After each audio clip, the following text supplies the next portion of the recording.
Now, when converting an image for use on the internet, there are several settings that'll be common to every conversion project. Number one is JPEG. You're going to convert to JPEG every time. Second is to convert that image into the sRGB color space. Now, the next setting is a little less certain, and that's image dimensions, or also image size. Now, you've got to check with the destination website to determine what those requirements are. Now, if you're putting it on your own website, make sure your image dimensions match as closely as possible to the final display environment for the final destination. If, however, you're attaching an image to an email, well, smaller is better. So let's see how all this works. And we're going to look at this image of Orlando, Florida at sunset. Now, this is a stitched panorama image, and so when I do my conversion, I want this image to look as good as it possibly can because I'm going to post it on my website. All right, so let's now take a look at it at 100% magnification, and you can see here that there's a lot of detail in here. This is a really, really high quality image. There's no noise.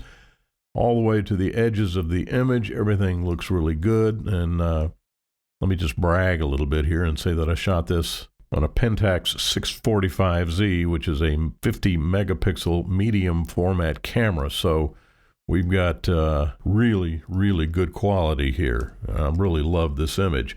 So, of course, we want it to be displayed in as high a quality as possible.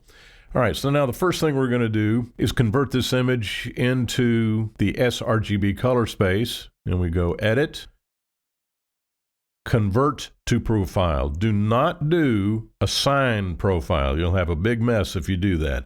Convert to Profile. And then we have the familiar dialog box that comes up, and we see that we processed the image in the ProPhoto RGB color space, which is what you're supposed to do, but we want to convert it to sRGB, and that's the destination space.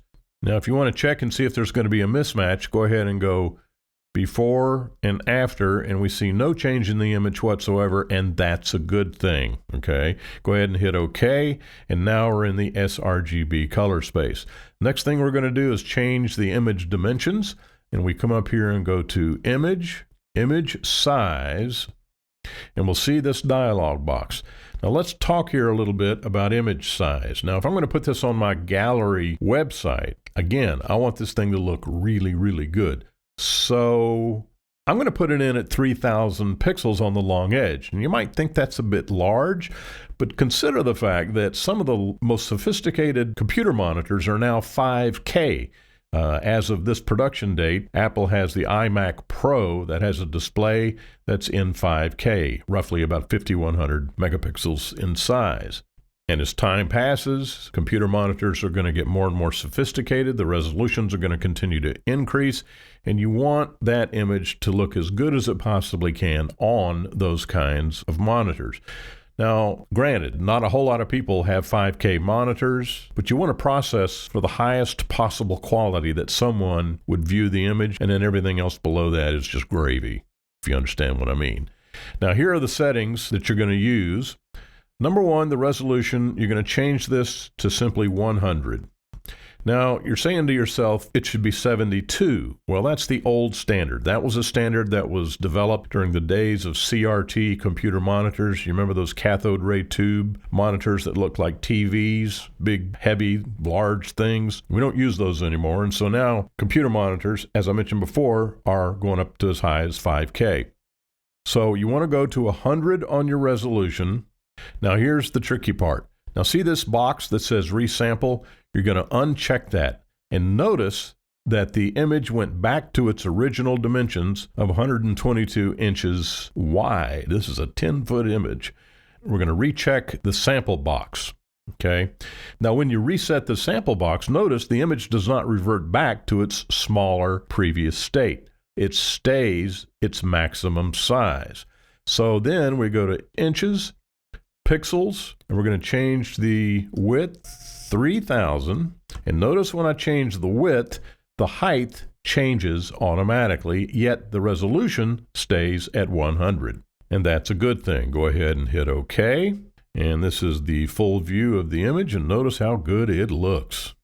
Now we're ready to do our final conversion into a JPEG, and we come up to File, Save as. Do not do export. Save as. You have more control over the final output. And let's go ahead and navigate to the directory that we want this to go into.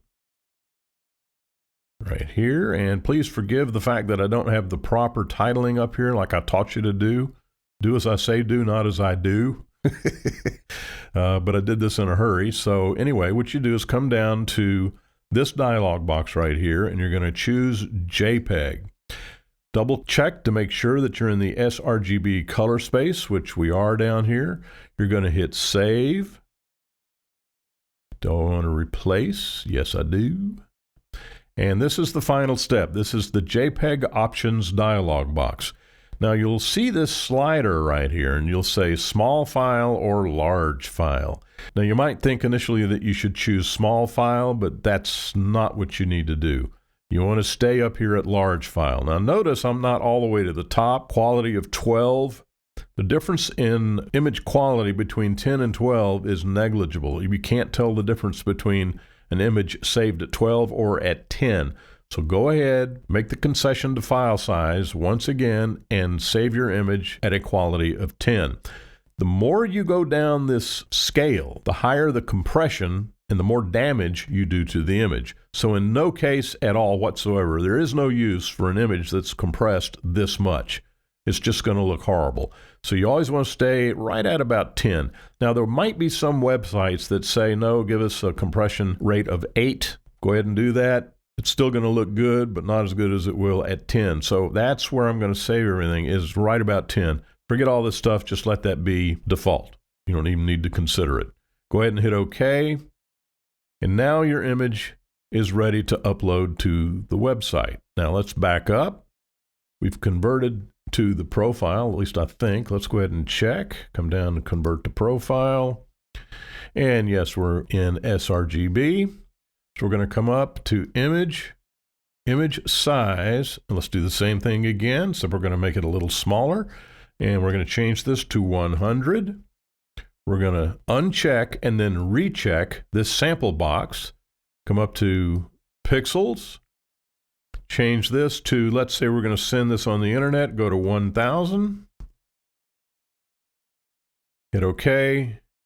And that's full view of the image. Again, don't sharpen. Doesn't need it. You'll just damage the image if you do. Again, come up to File, Save As, and we're going to navigate to the directory we want to be in, which is right here. Going to convert this to JPEG. Make sure we're in the sRGB. Hit Save, and yes, yes, yes, yes, yes. And now we have the last step, which is to make sure that we're saving as a quality of 10. Right here, hit OK, and you're ready to go. And it's as simple as that. Just make sure you're converting it to JPEG, and make sure you're going to be in the sRGB color space, and make sure to check the destination website in terms of their required image dimensions. It's as simple as that in Photoshop.